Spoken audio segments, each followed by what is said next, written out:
যাব। কেন আপনি দিল্লি যাবেন বললেন যে?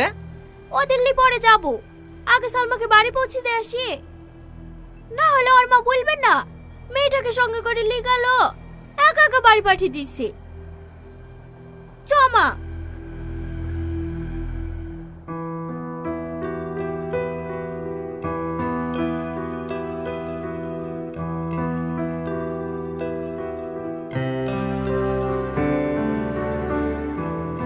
সময় মতো খাওয়া দাওয়া করবা, আর রুমটা যেভাবে গুছিয়ে রেখেছি সেভাবেই রাখবা।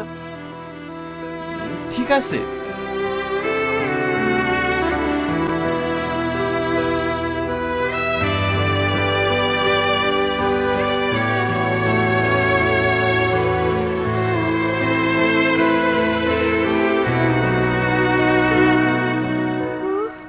কিছু বললা? কই না তো।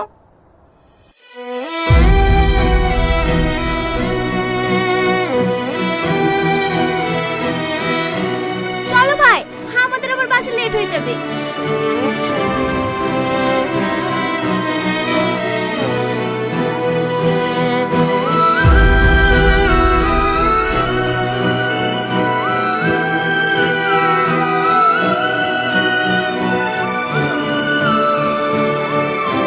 সালমা!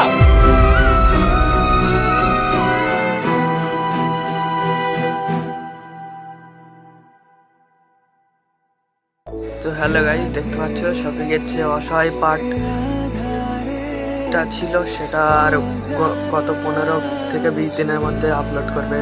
তোমরা দেখতে চাইলে পল্লীগ্রাম টিভি চ্যানেলটা সাবস্ক্রাইব করে রেখে দাও, আর যারা করে রেখেছো তাদেরকে অসংখ্য ধন্যবাদ। আর তোমরা যদি নতুন হয়ে থাকো তাহলে আমার চ্যানেলটা সাবস্ক্রাইব করে আমার পাশে থাকো।